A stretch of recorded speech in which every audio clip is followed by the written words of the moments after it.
Oh, it's freezing. Oh. Hi and welcome to an episode of Donna Sailing. I thought I would follow on from my last video and talk a bit more about how I've made it work on a budget. So I've known absolutely nothing about how to keep and maintain my boat since I bought it. So I've been learning from Matt and other people in the boat club. I've been busy helping Matt with his boat in return for him helping me with mine, and I've been watching and learning everything that he does. So at the moment Matt's been having a lot of problems with his engine, so we've taken it out and done all kinds of tests on it. Unfortunately, it has turned out to be an issue with the cylinder head, so the whole engine has been replaced. It's not been great for Matt, but it's been really good learning for me. I didn't have a clue how diesel engines worked. I don't have one on my boat, so it's really good to know for the future. So the aim of this video is to show people that what I've done is I've basically asked for the help to do things myself. I can't afford to pay someone to come and make adjustments on my boat, so I'm getting the help and I'm learning how to do it myself going forward.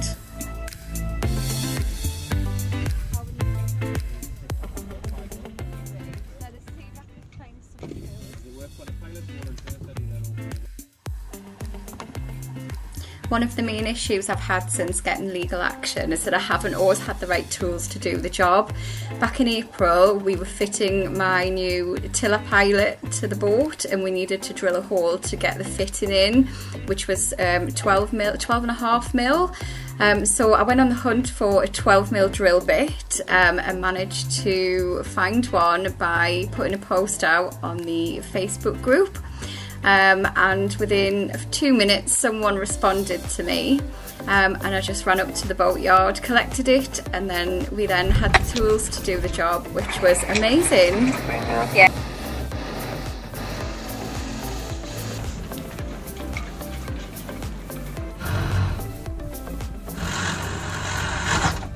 I can see it.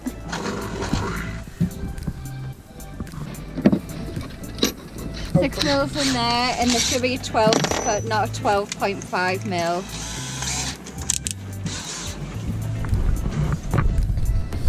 Donna, you're going to get this in. What? You're going to get this in, but I don't think we'll get it in tonight. What, the rain? Oh, it's coming now, I would say. Sealed in, then yeah. Cool. Right. Okay, you fell away, go and watch Anyone can do it anyway. Who's going to win? Newcastle? In Man City, you know. But if the win or lose, the war team, so. Exactly. Right, thanks for your help. Alright, thank you very much. Love you, bye. Bye.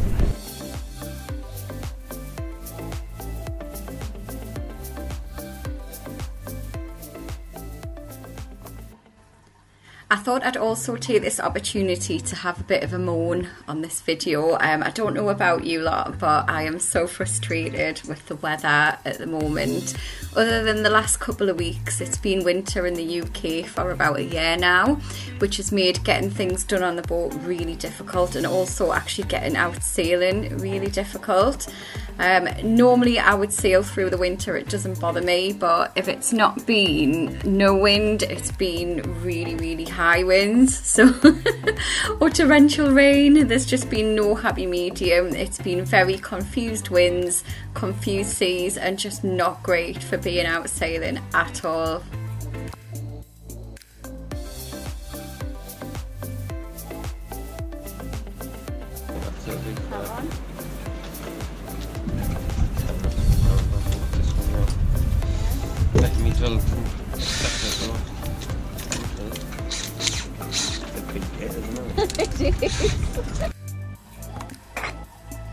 Other than stepping my own mast, I find there's nothing more unnerving than drilling holes in your own boat.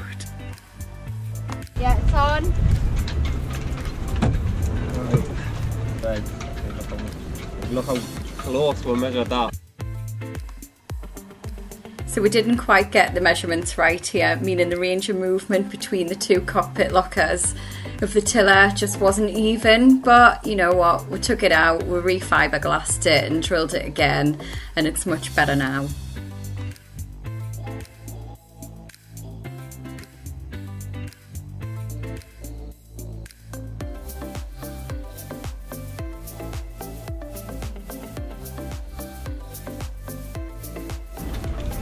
going to have to take the tiller pilot off, fill the hole and bring it forward and drill another hole.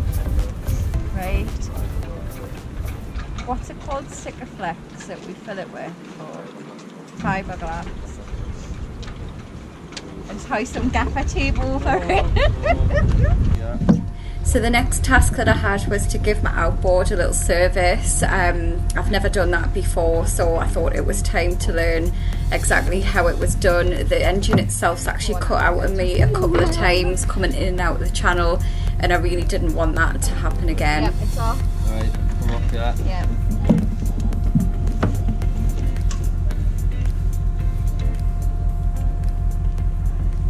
Right, slide that over.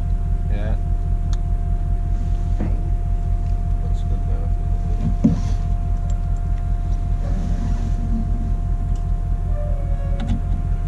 Keep it nice and square and straight when you do it. Yeah, that's it. Right, and pull it off. Sock it off. Yeah. And wind the sparkler out with your fingers.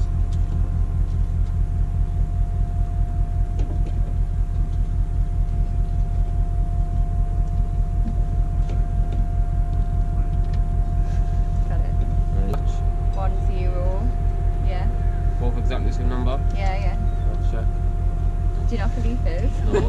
Then the next thing you do is, can you see this little gap in the top here? Yeah. On that little electrode? Uh-huh. This little gap in between. Check the gaps are the same. And then, yeah, Yeah, same gap, same gap. And it's the same plug, yeah.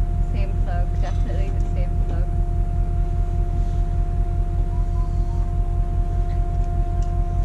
Make sure they're the same. Check the numbers again. Oh no, they're not. One's a 6 and one's a 7, yeah? Yeah, It's one's the same spark plug, but what that number is, it's the temperature rating of the spark plug. right. So one's hotter than the other. Yeah. So Does it matter? It's only one number off your 5. Right, how many numbers off would it have to be for it to matter? So different engines run at different temperatures, so you've got different number and different style engines. Right. Like a motorbike normally has a bit of 10 in it because it runs hotter, whereas outboard runs cooler. That's normally like 6 or 7, so you're fine. Right. Yeah. So screw it back in with your fingers first. Right, so... Turn it around. Sorry? Turn it around. Oh, that way. Yeah. No.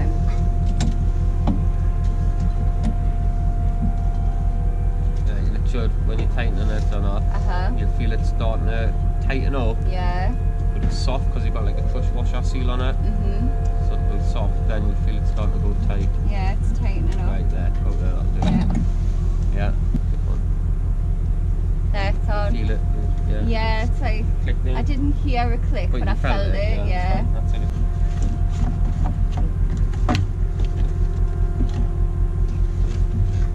Clock. No oil for 2-stroke then. What? No oil for oil and the petrol on 2-stroke. Well, yeah, because there's no separate oil thingy. Right. Right. Oh, no, it's not on at the front still. Yeah.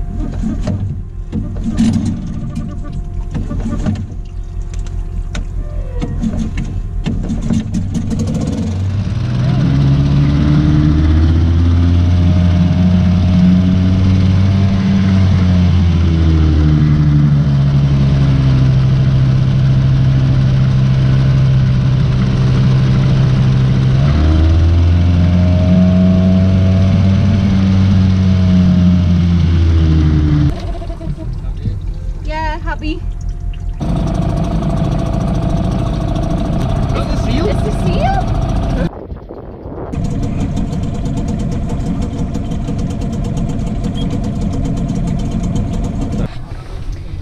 Right, I thought now would be a really good time to talk you through what I've done in terms of electrics and rewiring in the boat. So come and have a look. Over here there was what was called an echo sounder. I used to refer to it.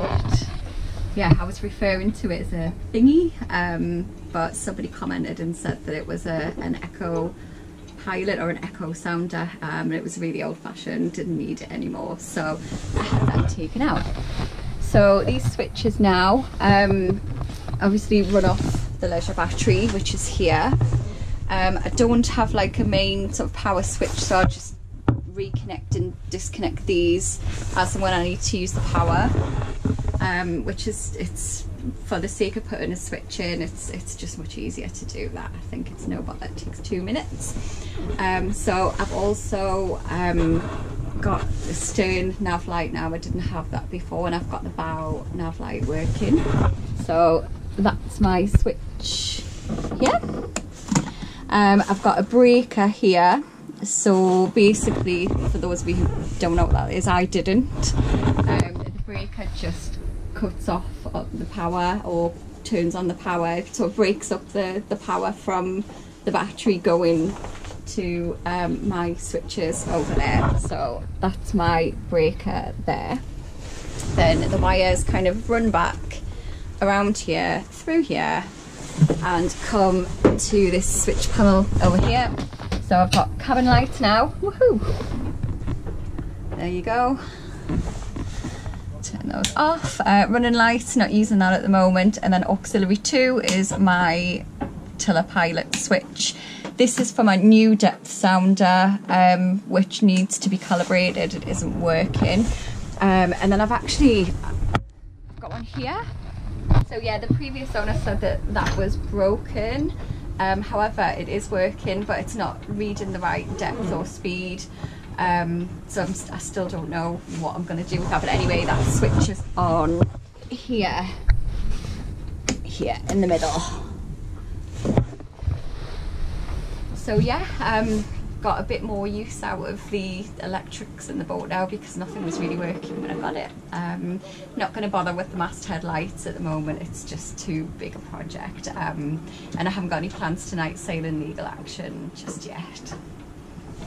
I also made the decision to replace the radio as well, because the one that I had was more like a telephone. It was really old, and one of the members had a clear out and had one going spare, which they gave to me. And this is it. So that looks a bit more up to date. When I had the collision, the aerial was knocked off the back of my guardrail at the stern.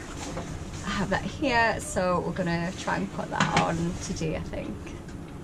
It's actually laughable to think when I first got this boat, the first thing I bought was fairy lights. Oh, how naive.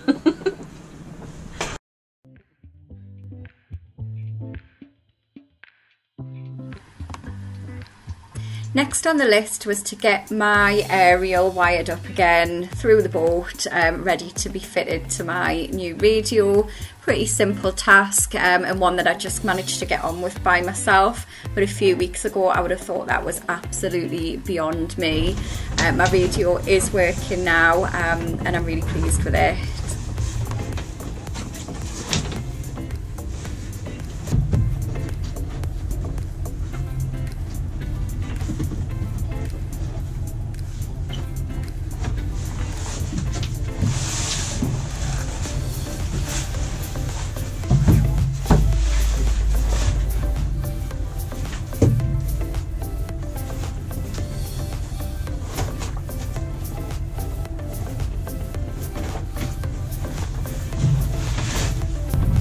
Adding the tape here just to keep it in place until the bracket that I had gets fixed.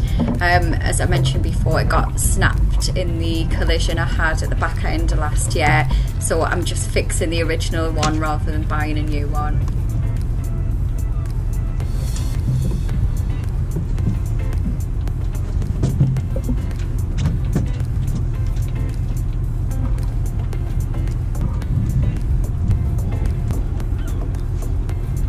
So all that's left now is to give her a good wash, and then she's ready to go back onto her pontoon.